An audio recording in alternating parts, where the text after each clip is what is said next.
doing group videos, girl. What you talking about?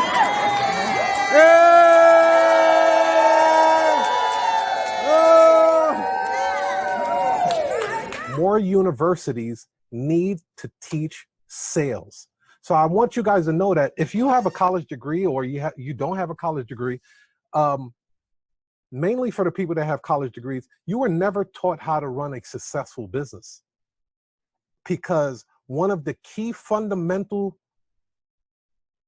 talents or skills that you can learn in business is persuasion. It is sales. So here in this article, it says that more than 50% of US college graduates, regardless of their majors, are likely to work in sales at some point.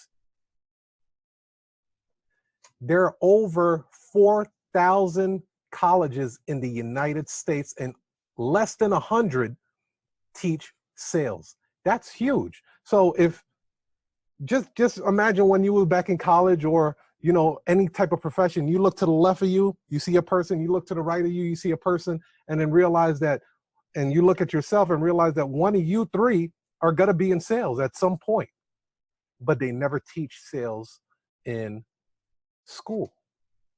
So that is why I chose to roll out Vector Sales Academy to help people understand sales, what's going on in business, how this will orchestrate your business success. Now you have to think about it. When it comes to business, right? Persuasion is a part of life, whether you like it or not. Think about dating. If you're going to be in a relationship, male or female, you have to persuade that person to want to date you. Like, why would you be a good catch for that person? Why should that person marry you? You have to persuade that person. If you have any kids, you have to persuade your kids to do their homework, to take a bath, to brush their teeth, to, whatever. Eat your Brussels sprouts, right? Another part of persuasion, like you have to persuade people to come into your organization. Why should they do business with you? How are you going to persuade that client to want to do business with you? Persuasion is all parts of life. If you're looking into office space, you're going to have to persuade people or the landlord to give you a better deal on that lease. Give me a better deal. So persuasion is in all aspects of life. So let's get right into it. How many of you guys remember this guy here? This is Mushmouth. Mushmouth from Fat Albert. And I'm using Mushmouth to orchestrate what are going to be the basics on how to deal with clients over the phone, okay? So the first one, in this notary business, you better answer the phone quickly. Because when people are looking for notaries, there's gonna be a list on Google, on a Google search, that has a bunch of notaries on there.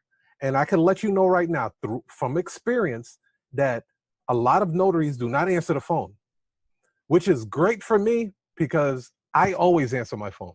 At least 95% of the time, I'm answering my phone. When the client is calling for a notary and it goes to voicemail, they don't leave a voicemail, say, hey, my name is Brenda. I'm looking for a notary. Can you please give me a call back? They don't do that. They go next on the list. Who's next on the list? And the person that answers the phone is the person that gets the first crack at earning their business. So answering the phone in this business is crucial. Crucial. Don't wait for the phone to ring twice. As soon as you hear go bing, you ding, bing, ding. That's how you have to do it. You have to answer your phone as quickly as possible. Okay? So that's the first one. The next one is you have to be warm and welcoming when you're answering the phone. I can't tell you, there are times that I've called businesses and they sound like I'm bothering them. Like, hello?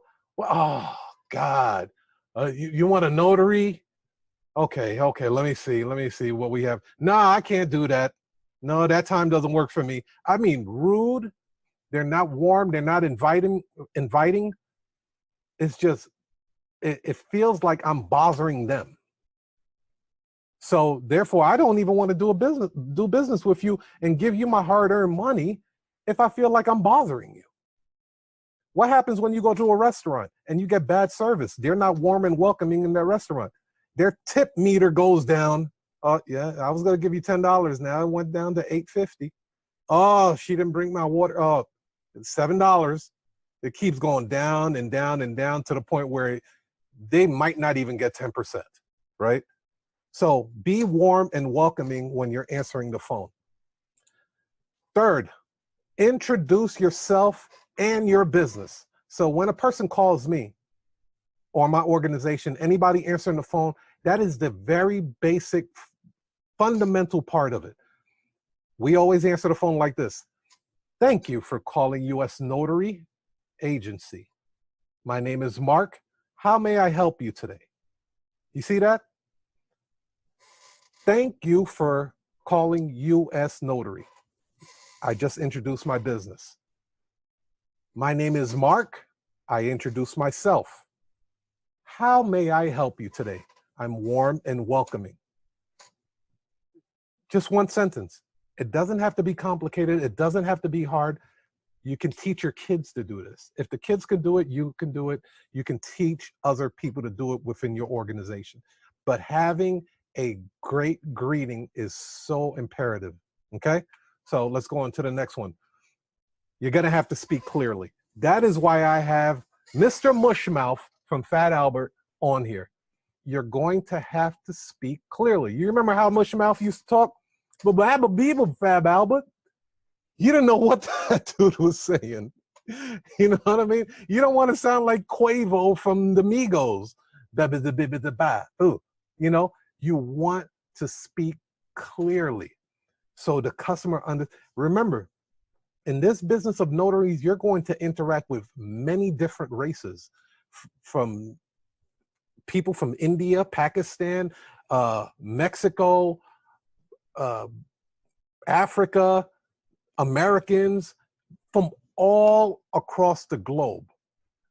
People are going to be calling you needing notary service. That's just what it is. So speak clear and speak concise. It's going to help you out in the long run.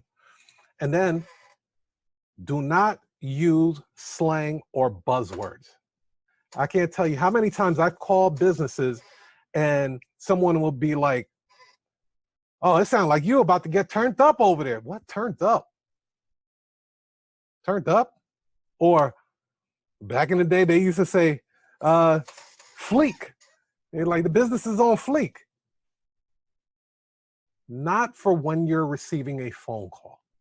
You want to be as professional as possible. As professional as possible. So refrain from using slang and buzzwords. You can use it when you're around family and friends and you're doing other stuff. That's cool.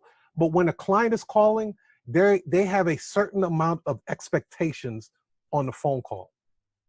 So do not use slang or buzzwords, even if the client is using slang or buzzwords. You don't use it. You just take it a level higher, because you are the authority in this situation. You are the expert when it comes to your business. So self-control is huge. Okay? So now we're going to go into